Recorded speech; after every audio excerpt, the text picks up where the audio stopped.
Los hermanos sean unidos porque esa es la ley primera. Tengan unión verdadera en cualquier tiempo que sea, porque si entre ellos pelean, los devoran los de afuera. 90 buques mercantes, 20 de guerra, 20 de guerra.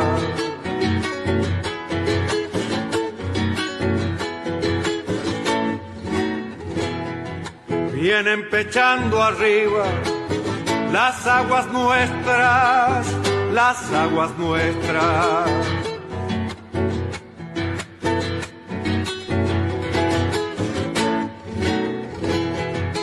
Veinte de guerra vienen con sus banderas, con sus banderas.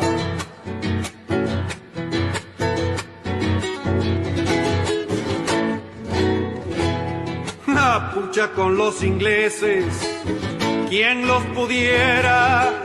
¿Quién los pudiera?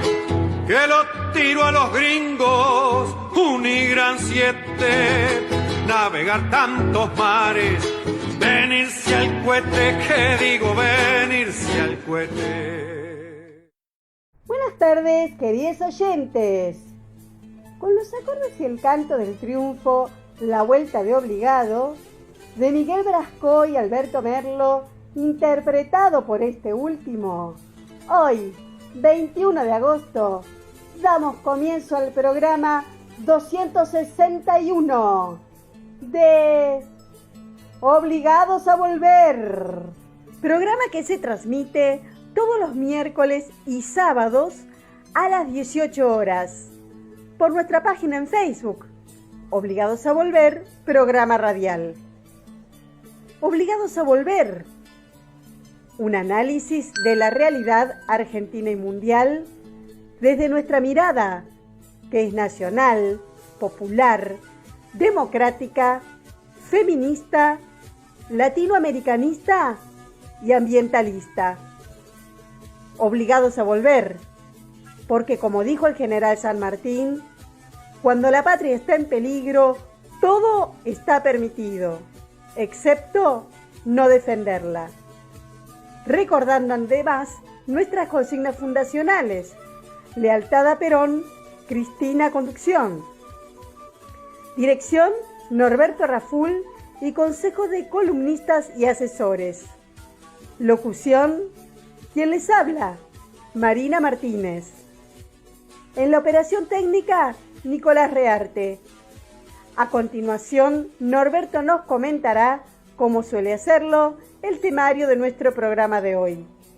Buenas tardes, Norberto. Buenas tardes, Marina. Buenas tardes a todos, todas y todes les oyentes de Obligados a Volver. Programa número 261, que corresponde al sábado 21 de agosto. Como es habitual, lo organizamos en dos bloques. El primer bloque, con la columna de política internacional, con la que arranca Hernán Pereira, y luego el humor en faceta política con el Peroncho Delivery de Manuel Rodríguez, de lo mejorcito que hay en este tema. Con eso se cierra el primer bloque.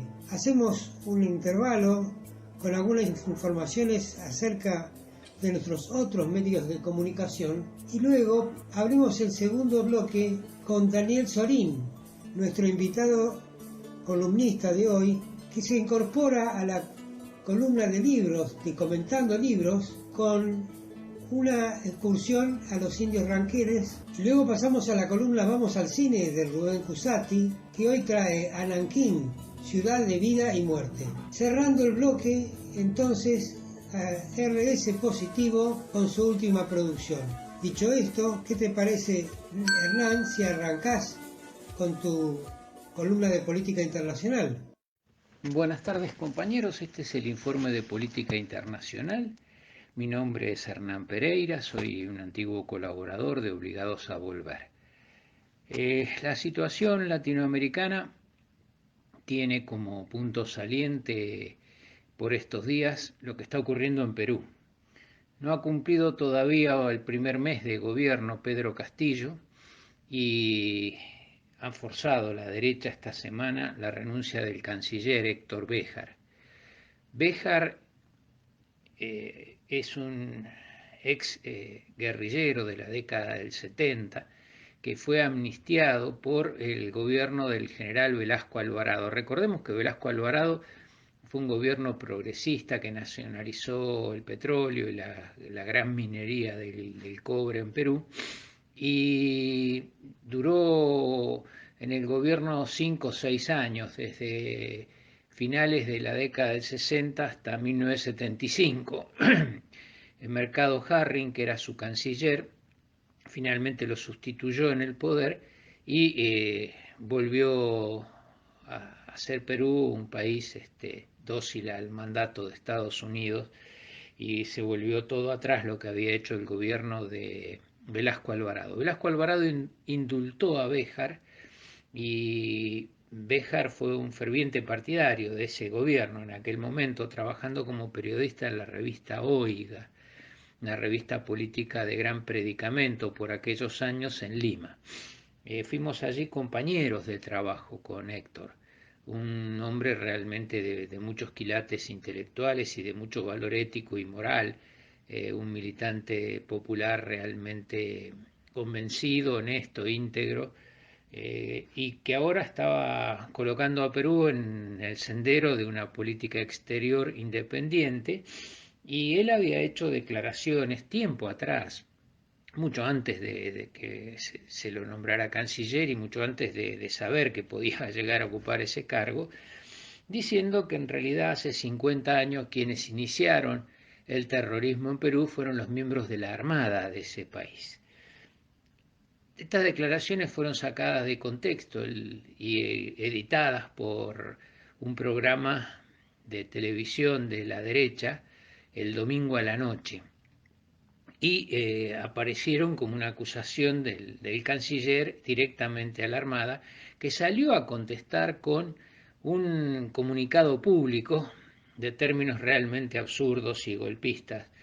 Béjar se reunió con el presidente Pedro Castillo el día lunes, le fue a pedir su apoyo, parece ser que no lo consiguió, y allí mismo decidió presentar su renuncia, y además advirtió que estaban debilitando al gobierno y que probablemente era por este camino que se planteaban el derrocamiento. La derecha festejó y dice que ahora va por el ministro del Interior y por el jefe de gabinete. El jefe de gabinete, Guido Bellido, a quien ya le iniciaron un proceso judicial por el manejo de los fondos para la campaña electoral.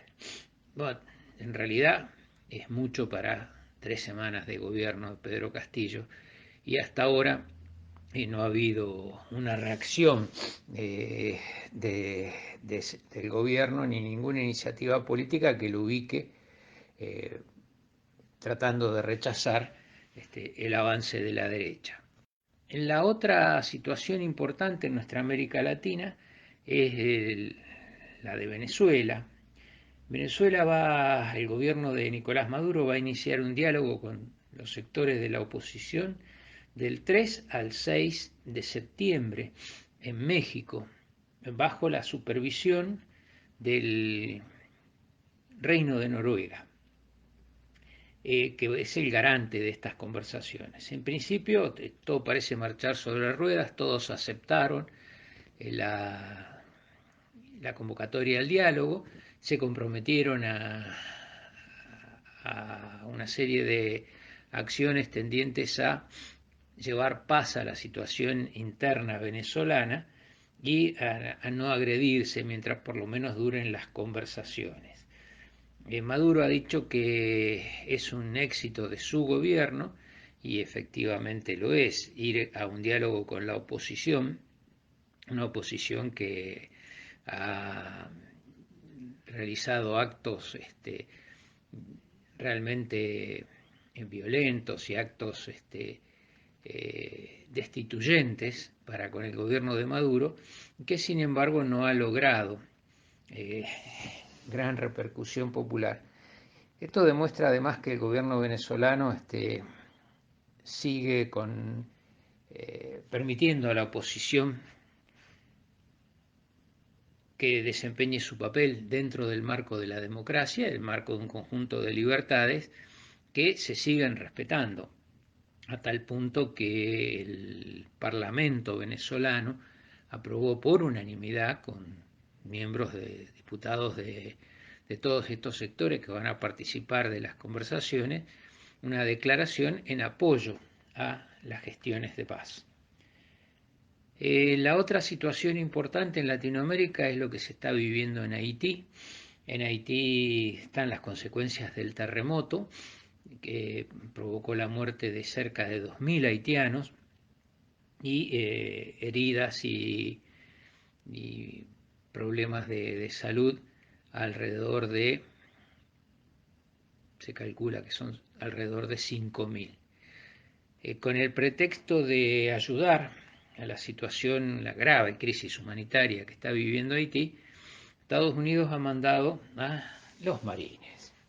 Siempre el remedio es, la ayuda humanitaria llega en forma de marines, una forma muy rara de llevar ayuda humanitaria.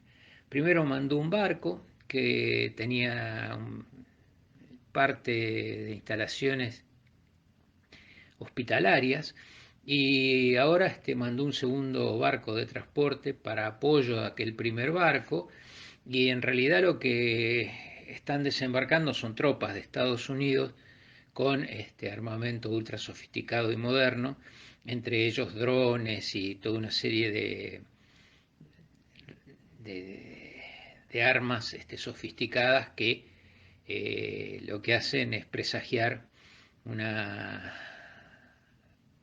presencia norteamericana en Haití, aprovechando la situación del terremoto y con muy poca ayuda. A nivel mundial, lo más importante sigue siendo el tema Afganistán.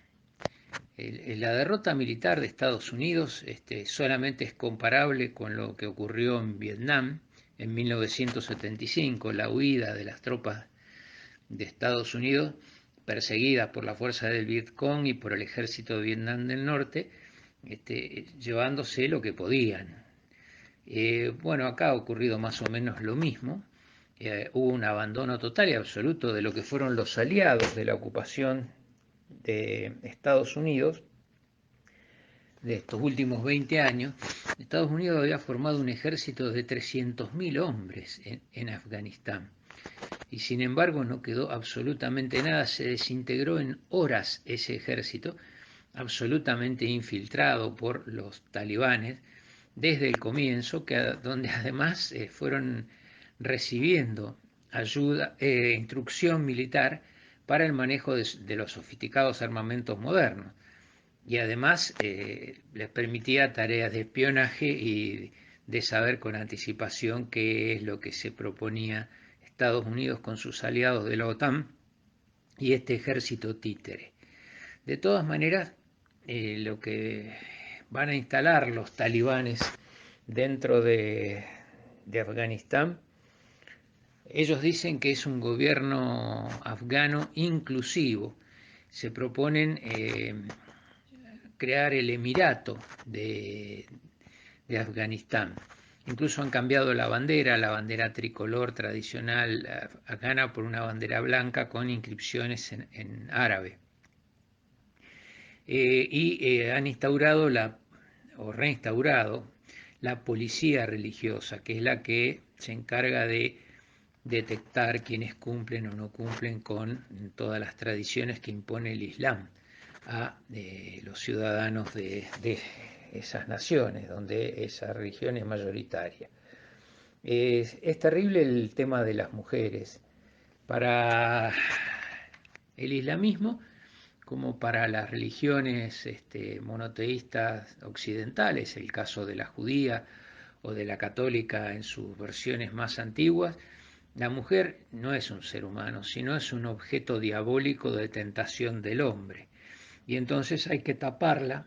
En los judíos ortodoxos las obligan a vestir de una manera determinada y usar peluca, porque dicen que el pelo de la mujer es un atractivo sexual para los hombres que los lleva a tentaciones y finalmente cometer pecados y tentarse sexualmente. En el caso de los talibanes, es el uso de la burka, es decir, una vestimenta que les tapa absolutamente todo el cuerpo, la cara y la cabeza, y apenas quedan espacios para los ojos para mirar. No pueden salir solas, tienen que ir acompañados de un hombre. Me hace acordar también a lo de los judíos ortodoxos, donde en el transporte colectivo israelí muchas veces están separados el lugar donde van los hombres del lugar donde van las mujeres. En fin, ha quedado en evidencia que Estados Unidos se retiró de la forma más vergonzosa posible. Ha provocado en 20 años la muerte de 100.000 civiles, han gastado miles de millones de dólares, no ha quedado nada de esa ayuda, nada de lo que intentaron crear durante todos estos años. El general Douglas Lute, que fue el zar de la guerra afgana durante el gobierno de Obama y el gobierno anterior de Bush, ha reconocido en estos días, dice: no teníamos idea de Afganistán, no sabíamos qué estábamos haciendo allí, no sabíamos quién eran los buenos y quiénes eran los malos.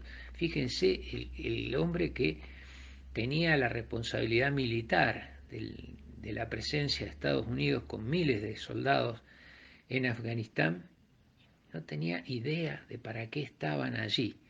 En realidad lo que se encubre por detrás es la famosa producción de opio. El 90% del mercado mundial de heroína es abastecido por Afganistán, y los únicos que lograron controlar el tráfico de opio hasta ahora han sido los talibanes. Probablemente lo vuelvan a hacer nuevamente, y los miles de millones de dólares que han ganado los colaboradores de Estados Unidos y de la tropa de la OTAN con el contrabando no con el contrabando, sino con el tráfico de heroína y de opio en el mundo, directamente van a quedar en aguas de borraja, porque tampoco hay muchas acusaciones de que los oficiales de Estados Unidos y de las fuerzas de la OTAN han recibido dinero por hacer la vista gorda frente a todo esto.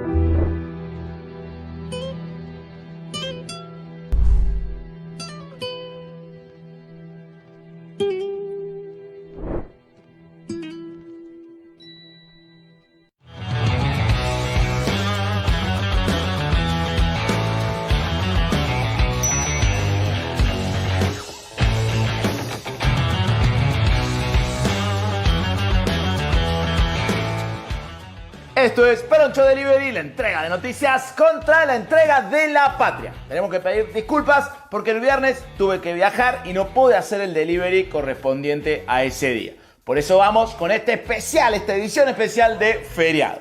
Por suerte, no pasó nada el jueves, pues nada, ninguno de los nuestros la chocó mal tomando deuda 100 años, ¿no? Cerrando 25.000 pymes, no. Fugando 100.000 millones de dólares, no. Espiando a los familiares de las víctimas del hundimiento de un submarino después de abandonar el mantenimiento de ese submarino, ¿no? ¿Ninguno de los nuestros hizo eso? Vamos entonces.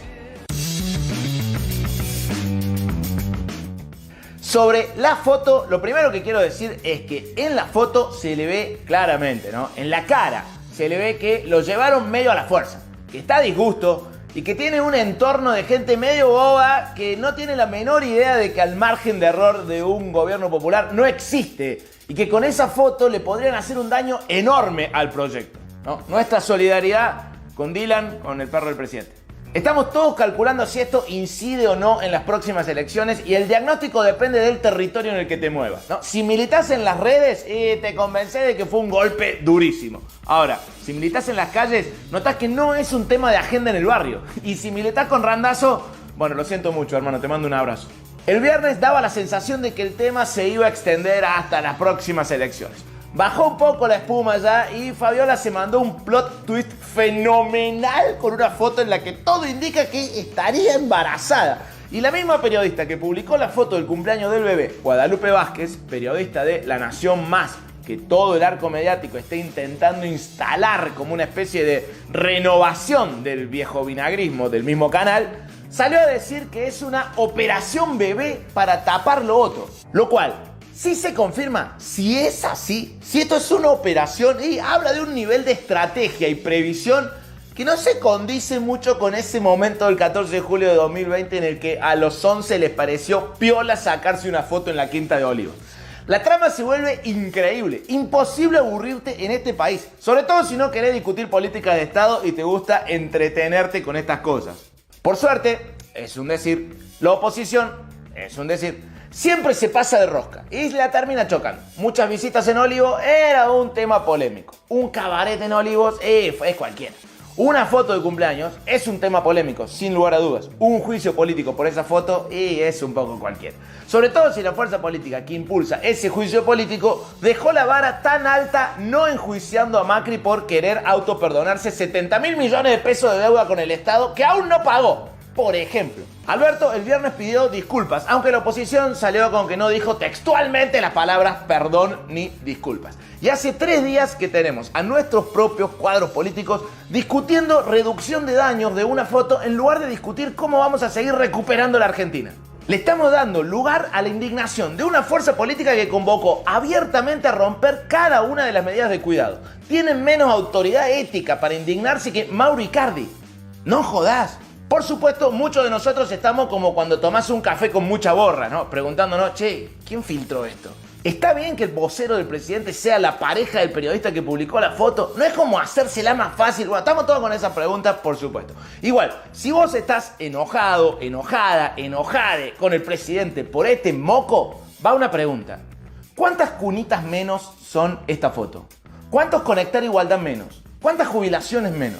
¿Cuántas leyes de ampliación de derechos menos son esta foto? ¿Cuántos progresar? ¿Cuántos procrear menos son esta foto? ¿Se detuvo algo de eso por la foto? Porque todo eso, que ya lo teníamos en 2015, sí se detuvo con esta foto de Macri. Pero Macri, no saben hablar de otra cosa ustedes. Y bueno, si ustedes están usando esto para que vuelva Macri. No, nosotros ahora queremos que venga Horacio Rodríguez Larreta. Es lo mismo pero con Maca de poronga. Peroncho Delivery es un noticiero a la gorra. Si nos querés dar una mano, entra a peroncho.ar y si podés, suscribite. Ayúdanos a sostener este proyecto de información alegre. Este proyecto de información justa, libre y soberana. El oficialismo provincial ganó las elecciones legislativas en Salta y el gobierno nacional podría decir que en Salta, ganó, perdió y empató. Todo junto. Con un muy bajo nivel de participación que indica que mucha gente tiene menos ganas de ir a votar que Macri de ir a trabajar, uno de los candidatos del oficialismo provincial, Emiliano Durant, se convirtió en el nuevo senador de la capital y le dio el triunfo al gobernador Gustavo Sáenz. ¿Por qué decimos uno de los candidatos? Porque el oficialismo provincial iba con 2 candidatos. Uno más bien gorilón, que es el que ganó, y uno más bien justicialista, Matías Posada, que no ganó y quedó bastante lejos del primero. El Frente de Todos quedó cuarto, volviendo a demostrar que a la unidad del peronismo hay que cuidarla como al agua. De verdad, tenemos que tomar conciencia de lo que está pasando. No hay que abrir ni canillas ni listas al pedo. Cristina Fernández de Kirchner y Axel Kicillof anunciaron el relanzamiento del Plan Cunita en la provincia de Buenos Aires. Esa foto no salió tanto en los medios. Qué raro, ¿no? Pero qué raro. Jorge Lanata salió a pegarle al Plan Cunita. Míralo. Acá vemos a Cristina que reflota esto que ves acá, mirá. El Plan Cunita. ¿Quién estaba adentro del Plan Cunita? Aníbal, mira, le puso el bigote. Bueno, en un momento, por el Plan Cunita estuvieron todos por ir en canita. Porque las cunas eran de cartón. Eran inseguras, había sido un choreo. Yo no me acuerdo en qué terminó esa causa, pero me llama la atención que refloten el Plan Cunita ahora. Esa causa terminó en que la justicia determinó que no había delito alguno y que además la denuncia de Graciela Ocaña, la actuación de Bonadío y la eliminación del plan por parte del gobierno de Macri impidieron salvar unas 500 vidas al año, 500 bebés de familias pobres argentinas. Además, las cunas no eran de cartón. La justicia determinó que las cunas eran de primera calidad, todo lo contrario de las operaciones de Jorge Lanata. Alberto Fernández anunció un plan para la promoción del trabajo registrado y la ampliación de la protección social para 250.000 trabajadores rurales que realizan actividades temporales y estacionales.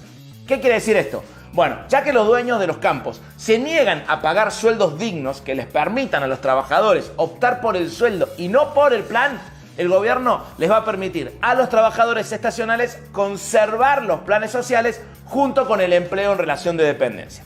O sea, les va a ayudar a los empresarios a pagar sueldos un poco más dignos. O sea, el subsidio. ¿Para quién es? Digo, estemos atentos a esto para que sepamos quiénes son los verdaderos planeros en Argentina, ¿no? Son sueldoplaneros.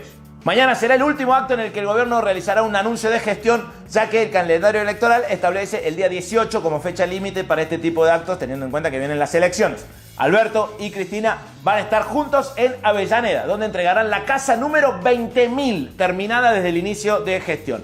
20.000 casas ya terminadas. Ah, pero la foto. Ah, pero el cumpleañito. 20.000 casas, no jodas. Milagros Sala ya lleva 2.039 días privada de su libertad. 615 de esos días, inconcebiblemente, ocurren durante un gobierno peronista. La detención de Milagros Sala es ilegal y debe ser dejada sin efecto. El gobernador Gerardo Morales le mantiene 17 causas abiertas en contra de Milagros Sala. En este día y cada día, libertad de Milagros Sala. La vacuna argentina podría entrar en fase 1 a principios de 2022. Se viene la vacuna argenta, 100% desarrollo nacional. Para mí se tiene que llamar dejen los celulares afuera cuando entren a ver al presidente, por favor. Si nos querés dar una mano pero no querés usar Mercado Pago, nos podés hacer una transferencia usando nuestro CBU, que es cristina.vence, todo un rayo cristinizado. Y si querés usar el CBU de Credit Cop, también está toda la información en la descripción del video y en peroncho.ar. Muchas gracias a quienes nos ayudan a hacer esto todos los días, mejor dicho, grasas totales. El presidente Alberto Fernández puso en marcha hoy el Centro Universitario de la Innovación, CUDI, que funcionará en la localidad bonaerense de González Catán, en el edificio construido por el municipio de La Matanza. A ver, vamos, ¿qué es esto de abrir universidades por todo lado? ¿Para qué abren universidad en La Matanza si los pobres no van a la universidad? No aprendimos nada de la gestión de Vidal, carajo. Los fachos de Vox en España celebraron la llegada de Hernán Cortés a México. Escribieron: España logró liberar a millones de personas del régimen sanguinario y de terror de los aztecas. No, gracias, españoles, por ese genocidio libertador. Bien, gracias. Bueno, sirve para comprobar que el crecimiento de esta ultraderecha brutísima es un fenómeno mundial. Hay que reírse de ellos, por supuesto, pero hay que estar atentos. ¿Por qué? ¿Por qué era general que hay que estar atentos? Y el bruto siempre es peor que un malo, porque el malo suele tener remedio. El bruto no. He visto muchos malos que se han vuelto buenos. No he visto jamás un bruto que se haya vuelto inteligente. Carolina Lozada, periodista independiente y candidata de Cambiemos al Senado de la Nación, pero independiente, puso en su cuenta independiente de Twitter independiente una foto independiente con el mensaje independiente más boludo, pero independiente, del asunto Foto en Olivos. Escribió: fotos del cumple de Cris no hay porque no tiene amigas. ¿En serio? Bueno, la usuaria Pia de MN en Twitter le respondió: tus amigas te metieron en el telar de la abundancia. Esa fue la mejor respuesta. Muy hermoso todo. Carolina es como la leuco santafesina, ¿no? Esa obsesión por Cristina. Se huele desde acá, que estamos medio lejos. El aplauso de hoy es para el pueblo paraguayo, que hoy conmemora el Día del Niño por la masacre de Acosta Ñu, en el marco de la guerra de la Triple Alianza, donde el presidente argentino Bartolomé Mitre nos llevó a los argentinos y a las argentinas a un pico de vergüenza histórica. El ejército brasilero masacró a más de 3.200 paraguayos, la mayoría mujeres y niños. Y otro aplauso para Victoria Tolosa Paz, que paseó tanto a Majul que Macri se puso celoso y ya habría puesto el grito en el cielo: che, es mi perro y lo paseo solamente yo. Toda la estadística del empleo de la Argentina, en este momento 19 empresas, Luis. 19. ¿Sabes cuáles son? ¿Cuáles? 19 se fueron de la Argentina. 10 se fueron 19. Definitivamente. Y 9 se reconvirtieron en sus accionistas. ¿Qué quiere decir? Mira, te doy una clase, me lo puedes llamar. Sí. ¿Lo conoces a Nicolás Caputo? ¿Qué Nicolás? Nicolás Caputo. El de Caputo Construcciones, un empresario... Yo con Nicky Caputo, Nicky Caputo. Bueno, ¿lo conocés? Llamalo a Nicky Caputo. ¿Por qué Nicky Caputo compró y absorbió? Pero es fácil. Victoria, de nuevo lo personal. Llámalo vos. Pero no, tengo que llamar a Nicky pero Luis, Caputo lo que te quiero dar es el ejemplo concreto, porque no estoy hablando de banderías ideológicas y políticas, que creo que eso es lo que tenemos que ser capaces de sortear. Bueno, cuando vos hablás, déjame terminar la idea. 19 empresas se fueron de la Argentina, sí, tomen nota. 10 se fueron realmente. De esas 10, 5 son compañías aéreas. Por ejemplo, LATAM, por ejemplo, La Chilena, por ejemplo, Emirates, por ejemplo... Todas esas compañías se fueron, Qatar, se fueron de la Argentina y se fueron de Perú, de Colombia y de Ecuador. Por ejemplo, la chilena, sí señor, LAM.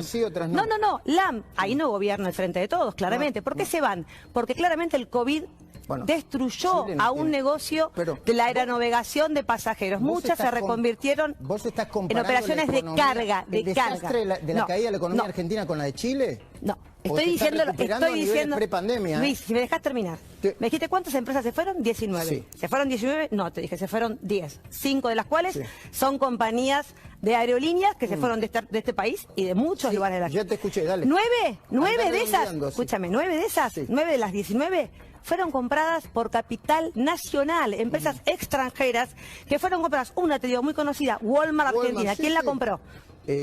Francisco de Narváez. No, estoy preguntando. Es una forma de darle un poco de mística a esto. La segunda, Brigstar, la compró Nicolás Caputo con Mirgor, una empresa nacional. ¿Y? Te estoy diciendo que hasta los propios amigos de Macri están invirtiendo hoy en la Argentina, Luis. ¿Viste la encuesta? Hoy, Luis. Y nos vamos de esta edición especial de feriado con una invitación a una construcción colectiva del chiste. Mañana hay top 3. El top 3 para mañana es la tapa de Clarín si se confirma el embarazo de Fabiola. Imagínate el título, Imagínate el título. Las mejores respuestas las leemos en el Peroncho Delivery de mañana.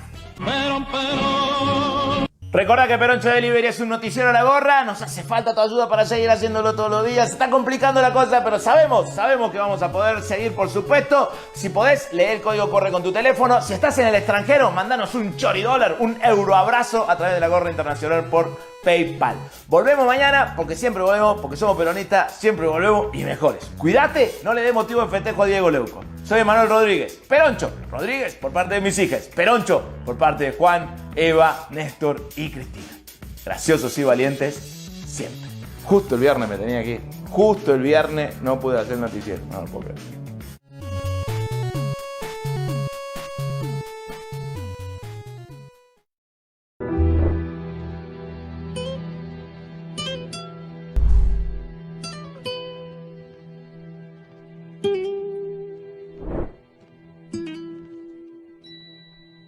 Obligados a Volver se solidariza con Milagros Sala, injustamente detenida desde enero de 2016, y con todos los demás detenidos y perseguidos por el régimen macrista y sus cómplices del sistema judicial, por la pronta liberación de los presos políticos.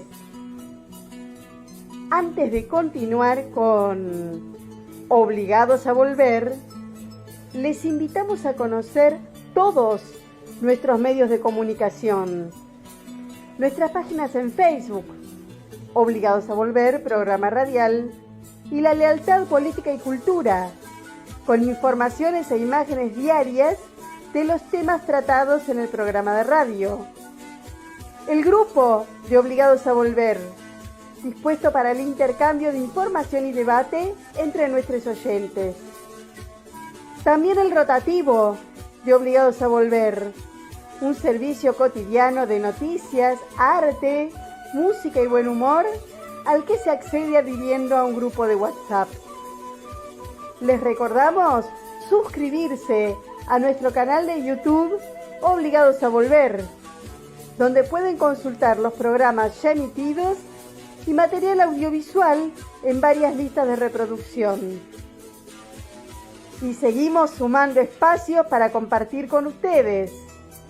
Ahora también estamos de lunes a jueves a partir de las 21 horas comentando las noticias más importantes en un nuevo espacio llamado Comentarios Obligados.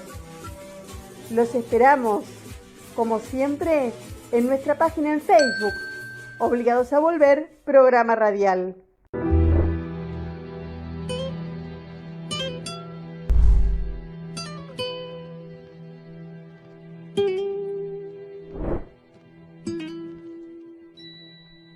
Buen día, es un placer para mí ser columnista invitado en Obligados a Volver. Así que para justificar el honor les traigo un autor y un libro excepcionales, Lucio Victorio Mansilla y su excursión a los indios ranqueles. Su autor fue hijo de un general con buen sable y hábil cintura para la política, que pasó a la historia por una magnífica derrota.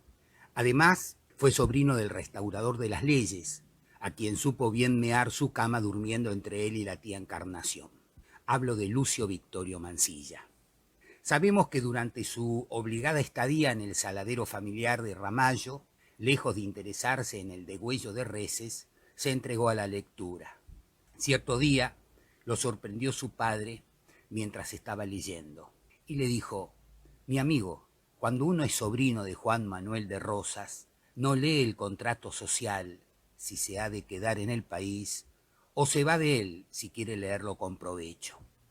Lucio ha sugerido que, siendo peligrosas ciertas lecturas durante el gobierno de su tío, su padre consideró necesario sacarlo del país, con la excusa de un viaje comercial al Oriente. Pero tal cosa, de dudosa autenticidad, fue dicha después de Caseros. Por los motivos que fuera, emprendió un largo viaje que resultaría iniciático. Descubrió que el mundo era mucho más que la vida chata de ganaderos hacendosos y comerciantes adocenados. Conoció Londres y París, pero también Benarés, Constantinopla, las pirámides de Egipto, Lahore y Delhi. Para una mente común, no hubiese pasado de ser un viaje turístico, pero para Lucio, tan inclinado al desprejuicio, conocer el mundo le abrió la mirada. Años después serviría en la Guerra del Paraguay. Durante la contienda también fungió de periodista. En ese rol no se privó de atacar a sus superiores una y otra vez, y lo hizo con hiriente sarcasmo. Una digresión. Eran tiempos en que los adeptos al progreso luchaban por dejar fuera de combate al país profundo y atrasado. En esas circunstancias, el ejército sanmartiniano, napoleónico, donde la autoridad provenía del liderazgo, se estaba transformando en un ejército prusiano, con su prolija división del trabajo y en el que la autoridad se originaba en la jerarquía. Durante la guerra, Mansilla conoció a Dominguito Sarmiento y fue justamente quien anotició a su padre de su muerte. Luego trabajó para la candidatura del autor de Facundo, quien, como sabemos, fue presidente incluso antes de desembarcar en Buenos Aires. Las delicias de la democracia fraudulenta. Cuenta la historia que una noche Mansilla fue a la casa del sanjuanino con una lista de ministeriables, él incluido, claro. Pero don Domingo ni siquiera le abrió la puerta. Le tiró una soga desde el balcón para que enganchase la nota que traía y después se rió de él diciéndole que 2 locos eran demasiado en el gobierno. En eso tenía algo de razón Sarmiento. Lucio no tenía todos los patitos donde se debe. Pero el presidente hizo más que eso. Lo envió a la frontera a combatir a los indios. O sea, lejos, muy lejos de donde se tomaban las decisiones. Destrozada su ilusión de poder, con su ego herido y una bronca de todos los diablos, cumplió la orden. Para colmo de males, sus enemigos en el ejército, habida cuenta de su precaria situación, quisieron cobrarse antiguos desplantes. Acorralado, Mansilla decidió huir hacia adelante. Pensó e hizo una excursión a tierras ranqueles para formalizar un nuevo tratado de paz sin autorización del presidente. El cacique general de las tribus ranquelinas era Panguitrús, que la historia recuerda como Mariano Rosas. De niño había sido secuestrado por un traidor y entregado al restaurador de las leyes, quien, entre otras cosas, lo hizo bautizar con su apellido. Antes que Mariano Rosas viera entrar en su toldo al coronel Mansilla, pasaron muchas cosas. Por ejemplo, la batalla de Cepeda y de Pavón, la victoria y la derrota final de Urquiza y la Confederación, interminables expediciones militares contra las tolderías, inviernos fríos, escasez de alimentos, los tratados de paz siempre incumplidos, centenares de malones, miles de cautivos y esa opresión dolorosa en el alma de ver acercarse, inexorable, el final. De vuelta de su excursión, portador de un nuevo tratado de paz que tampoco se respetaría, sus enemigos se la cobraron y Mansilla fue expulsado del ejército. Fue cuando resolvió hacer una segunda excursión, la más brillante, la que aquí intentamos revalorar. Publica como folletín una excursión a los indios ranqueles. Desde allí le grita a los ciudadanos de la polvorienta Buenos Aires y a su propia clase social, por la que se siente traicionado, que la civilización no es tan civilizada ni la barbarie tan bárbara. Replantea, resignifica la ecuación sarmentiniana. El tiempo nos impide enumerar los cuantiosos asuntos, temas y materias en los que observa inteligencia y sabiduría, valor y sutileza en la sociedad ranquel.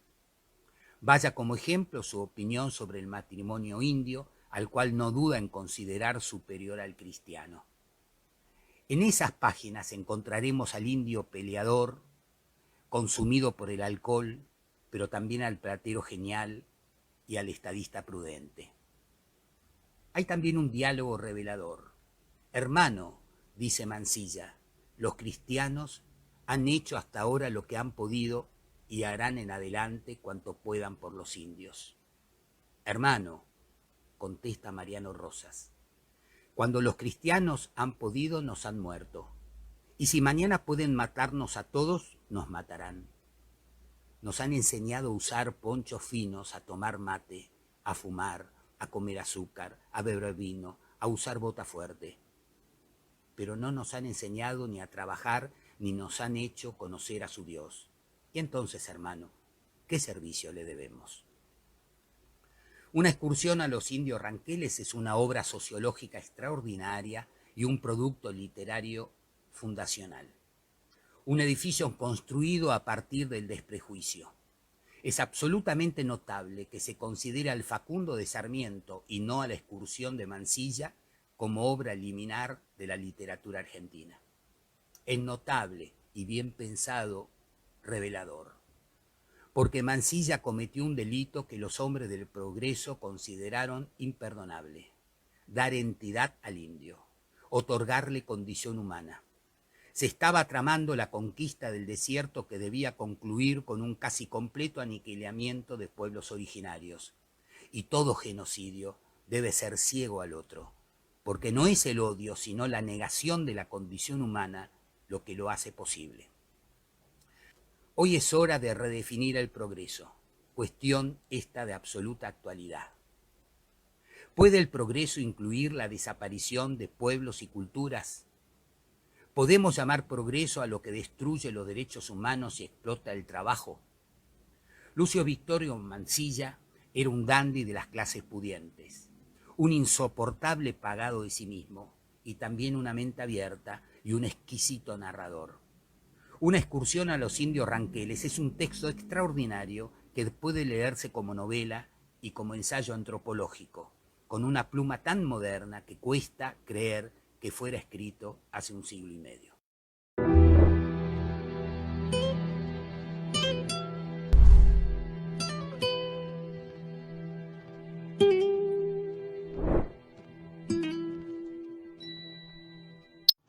Buenas tardes. Soy Rubén Cusatti y en un comentario anterior se nombró a Nankín, conocida como la capital de la educación, la ciencia, la cultura, el arte y el turismo, que fue escenario de uno de los hechos más terribles en la historia de la humanidad y de la Segunda Guerra Mundial, silenciado en Occidente. Existen varias películas disponibles en la web, tanto de ficción como documentales. Ciudad de Vida y Muerte del 2009 en el sitio Sooguman da idea de lo sucedido. Zhang Yimou filmó la ficción Las Flores de la Guerra en el 2011. O John Raab, que fue un diplomático alemán equivalente al más famoso Schindler. Otras yo no pude seguir viéndolas porque sus imágenes son aberrantes. Todos sus títulos están en Wikipedia. En 1937, Japón originó con su invasión la Guerra Chino-Japonesa, que se extendería hasta 1945, cometiendo atrocidades que generaron rabia y resentimiento que aún perduran. Solo en Nankín hubo 500.000 de muertos durante la ocupación y ocurrió una de las mayores violaciones colectivas de la historia. 50.000 mujeres que luego fueron asesinadas de las formas más brutales. En 1937, Hirohito dejó de lado el término prisionero de guerra, autorizando así asesinatos y violaciones. Los oficiales japoneses, por ejemplo, concursaban en matar a 100 presos utilizando una espada, incluyendo civiles, mujeres y niños, o violaciones y profanaciones de todo tipo. Las cifras son escalofriantes. China perdió más de 3 millones de soldados, pero casi 18 millones de civiles en asesinatos masivos, números que demuestran que la barbarie fue mayor o por lo menos igual a la Shoah. La estrategia tierra quemada, sancionada por Hirohito en las postrimerías de la guerra, fue responsable ella sola de la muerte de casi 3 millones de civiles chinos. Si bien en toda guerra se cometen atrocidades, lo que hicieron los japoneses en China no tiene casi parangón y son similares a Auschwitz y Dachau. El Escuadrón 731, hubo otros varios, disponía de más de 150 edificios, en los que se realizaban todo tipo de experimentos con seres humanos vivos, incluidas embarazadas y hasta recién nacidos, porque se creía que con muertos el proceso de descomposición alteraba los resultados.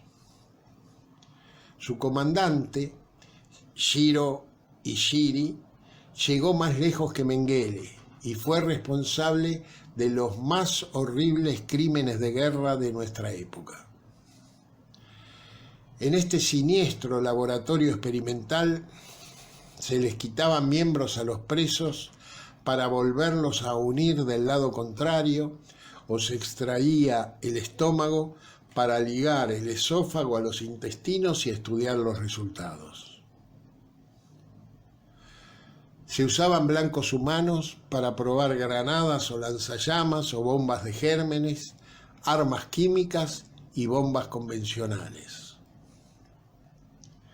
Los prisioneros eran inyectados con sueros contaminados con agentes patógenos como sífilis o gonorrea para estudiar sus efectos, o infestados con pulgas transmisoras de la peste bubónica, cólera o carbunclo, u otros agentes patógenos mortales. Estas pulgas se diseminaban también mediante aviones sobre ciudades chinas para viabilizar una guerra biológica, contaminando los cultivos, embalses y manantiales. O se lanzaban alimentos contaminados y hasta ropa en áreas no ocupadas por los japoneses. Otros presos se colgaban cabeza abajo para estudiar cuánto tiempo tardaban en asfixiarse. Unos eran privados de alimentos, agua y sueño para medir el tiempo hasta su muerte, o fueron puestos en centrifugadoras haciéndolos girar hasta morir. A las madres con bebé las metían en un tanque que iban llenando de agua y observaban su comportamiento. Al principio, la madre sostenía al bebé en lo más alto, pero algunas, en su desesperación, acababan pisándolo para no ahogarse. Pocos responsables fueron procesados y los soviéticos condenaron a varios. Ishiri y su equipo negociaron y obtuvieron inmunidad a cambio de la información que jamás podría haberse obtenido en los Estados Unidos por experimentar con humanos vivos y que fue obtenida a muy bajo costo y con la que se podían obtener luego ventajas militares. El 6 de mayo de 1947, Douglas MacArthur escribió que los datos fueran retenidos por la inteligencia y no fueran empleados como evidencia de crímenes de guerra. Ishiri nunca fue procesado y en sus últimos años se convirtió al cristianismo. El emperador Hirohito recibió inmunidad y no fue acusado. Reinó hasta 1989 adorado por su pueblo. Lo sucedió su hijo, que abdicó en el 2019 y hoy reina su nieto. Considero a la película de hoy estrictamente necesario que se conozca, pero trataré la próxima de reflejar lo opuesto que también le pertenece al género humano: la belleza, la verdad y el amor. Será hasta entonces.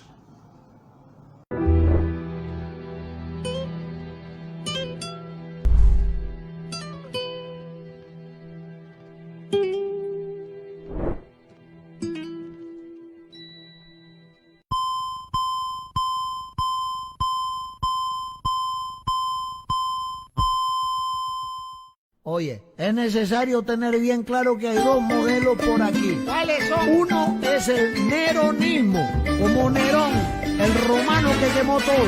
Y el otro, el peronismo, que anda con la manguera tratando de apagar todos los incendios y que tengamos un futuro para todos.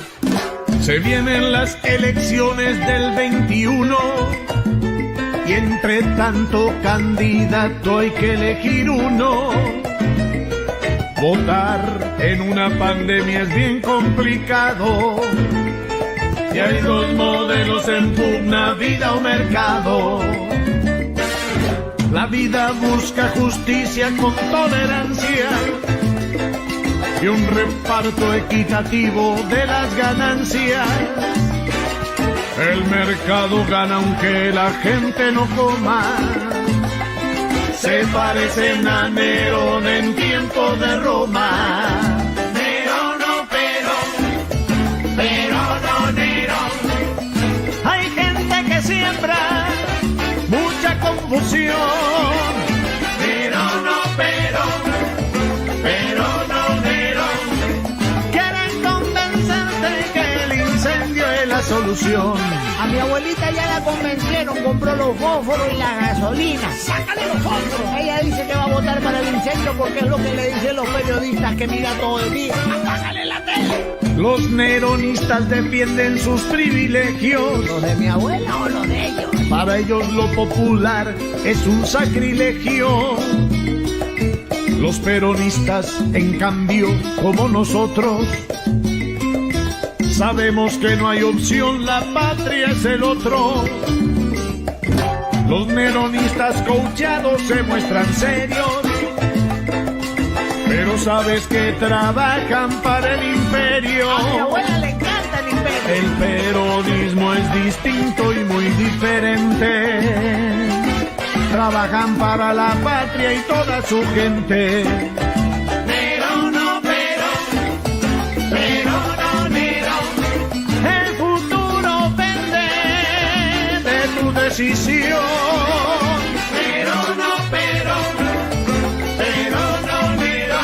Piensa que pasó en los 4 años que gobernó el camaleón.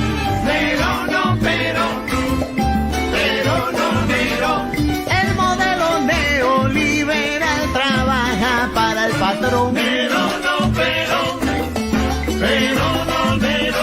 No se olviden de la deuda que el Mamerto nos dejó.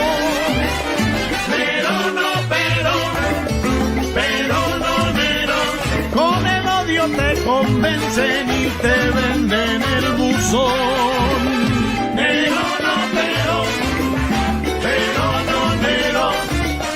El futuro depende de tu decisión. Me dijo la abuela que dejó los fósforos y la gasolina. Dile que me hice peronista.